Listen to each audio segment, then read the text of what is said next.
Okay, this is a quick tutorial I'm going to do right now. This is a skill game I made, and the skill game is going to be an advanced trigger event tutorial, and it's pretty much, I have like these collectibles I have on my maps, or any triggers, any sort of trigger like a door opening animation or anything that's trigger related obviously has to be trigger related by the player, right? I'm using a 3D character. When you go up to the key, and then when you go away from the key, you cannot press it. But as soon as you go up to the key, it works. Same with this one, but this one, pretend it's a lot of keys. Nothing, it doesn't work when you go up to it. You got 12 keys, so there was 11 keys there on the batch. Same thing with the with that trigger over there, but it's blocking the way. So what you do is, this is another trigger. This is a button trigger that works both ways as well when active advanced triggers. So I press the button once, I could see the platform. I unpress it, I cannot see the platform anymore. Great for X-ray vision for Metroid Prime stuff, right? I know. So the collision is on, so even though I'm an invisible object, this is how you make invisible object obstacles come to life with certain visionary techniques. I cannot pass this thing, I obviously can jump around it, but let's pretend the jump is disabled, or pretend that there's walls and this is a room. You have to go to the console switch, activate it, but once you go away, you cannot activate it. But once you're only nearby, you can activate the door, jump over the little gap, and be on your way. Obviously, you can get really creative on pressing switches so the doors can open on and off, or revert to its original position later on in the map. Or this even applies to, let's say you have rain following your character, and let's say you enter a tunnel, you want that rain to stop. So you're going to have an on-hit command before the tunnel trigger. So this is advanced triggers. So for these advanced triggers, it works for animations, but if you want to loop the animation to its original position, that's just more animation. Now this is just a trigger tutorial. So you want to create active triggers that work on and off, have a toggle option, toggle function triggers. Okay, so like collectibles, I go up to a collectible, I pick it up, and if I move away from it, it's still available. The trigger never ends. It's always active. That's why it's on active. And I'll show you in a second how I did it. And also the same, if you wanted to make a trampoline, you know what I'm saying, jump on the trampoline and jump off of it, you would only want the force to do it once. So you only get that one force, almost like you're jumping on a trampoline and it's bouncing you, but it's the force pushing you upwards, acting like it's a real-life trampoline. Okay, so what you would need is you would just need an on-off and an on-active trigger. So it's, remember, this is the active trigger, but the on-off, you need it because then it disables it and makes it work again. So it's on-off and on-active all the time. Because the reason why you want to turn it off so it works again, almost like a trigger, you know what I'm saying? A more advanced trigger. So, and it was same with the environmental, as I was saying. If you have rain following your character, you approach the tunnel, the rain will end. There will be no rain in the tunnel, and it'll activate rain on the side of the tunnel thinking it's raining outside. Then when you exit the tunnel, it starts raining again. Or almost like the checkpoint tutorial I made, where if you enter one world and go to a different world, you can actually come back to the same world, kind of like an in and out event, but the same visibility, like the visibility and non-visibility, what we just did with the camera events with the button commands. Same with the worlds. Even though Trials, you can only make one world, you cannot make separate different loading worlds, you could still make, multiple levels within the same world using the on-off capabilities. Object teleportation is the same thing with the object checkpoints, except it only works once. so you could teleport from one area to another. But now you could set it up to where you can go back and forth between worlds with this on active tutorial. So I'm going to show you how I did that. And it's a little complicated. Ignore that up there. That's just first person stuff.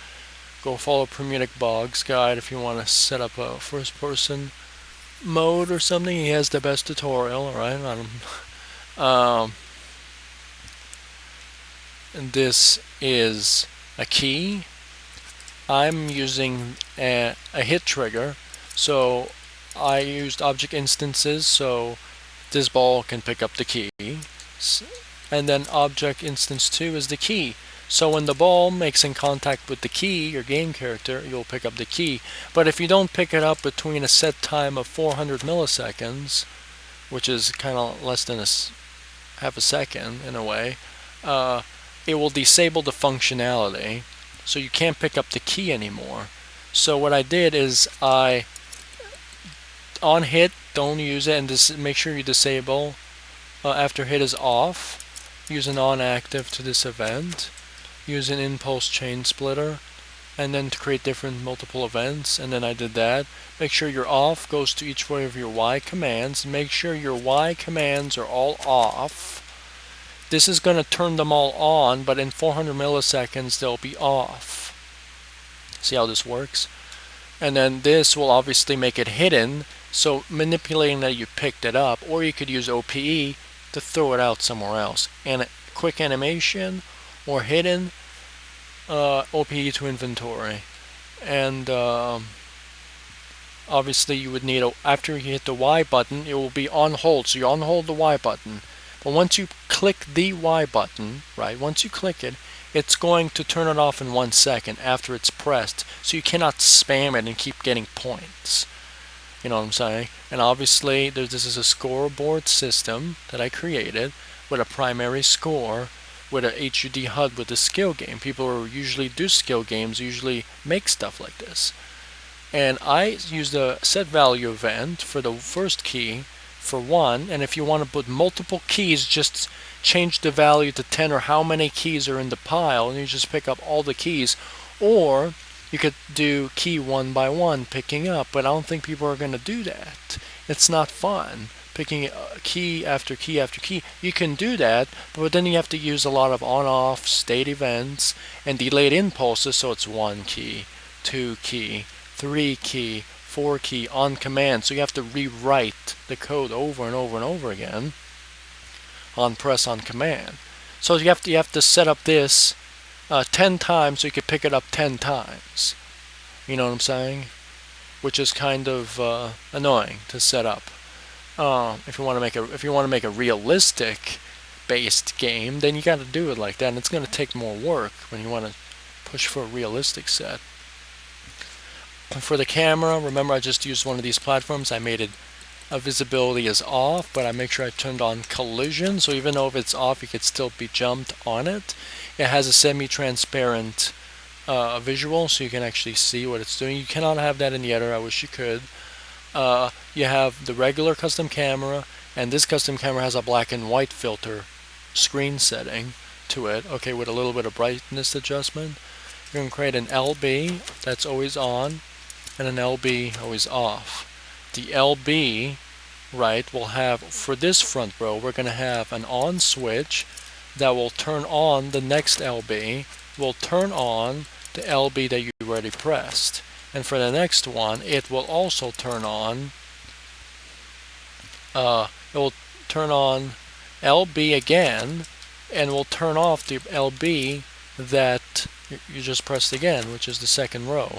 It will send a coordinate to the camera, so X-ray is on and X-ray is off. It will do a different type of sound effect, and it will turn visible and hidden. And that's how you set up a visor mode transition. Now, for an animation, remember, if you want to loop this animation, you got to do more animation, right? And there's a lot of animation tricks you could do.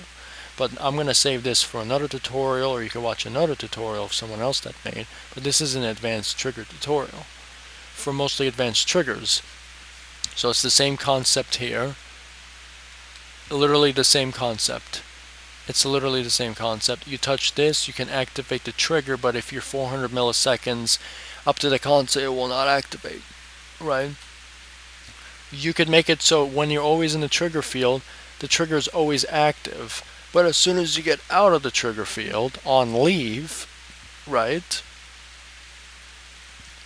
then the object will thing. So I could say on active, right, and then on leave, right, would be the next approach here, right? So we were going to have an on active, on leave. So on leave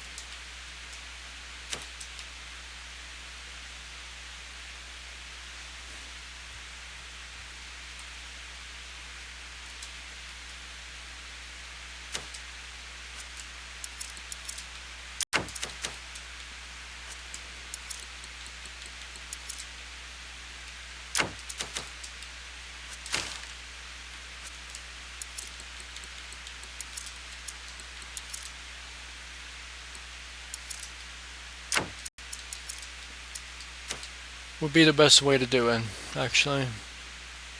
So forget what I said. You could do it that way too. That was just another scenario. Now on leave we got it. Now with the same corresponding direction, we will not have on active anymore. We'll have an on leave. So let's start it. We have on active. So I'm always triggering, always on, always on, always on. On leave, I can't pick it up. Well, let's do it fast.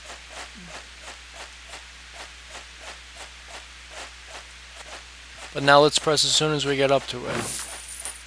That's the best trigger system you could ever invent. The best trigger system. A trigger system that's always there. Remember, on active, on leave. On leave turns it off instantly. On active turns it on instantly. But if you're always on the target, it will stay active. You want to give it another test run? So I'm not bluffing here. On active, on active. You see? On active. I was always on there. Well, that's the best trigger. Now you can create the best collectible system ever. So it's on active, on leave, on active, on leave. So the trigger systems are always working between them. But remember, you have to have no on hits. That's only for one hit. This is for multiple hits. It works multiple times, even on multiple events. So same thing with force fields. Same thing with in and out of worlds. Same thing with effects. Right? This is what I mean. I know this was later on in the video, and this video is going to become a little longer than expected, but this is how you make advanced trigger events. I'm Saint the Legend, and I hope this worked. I'm out.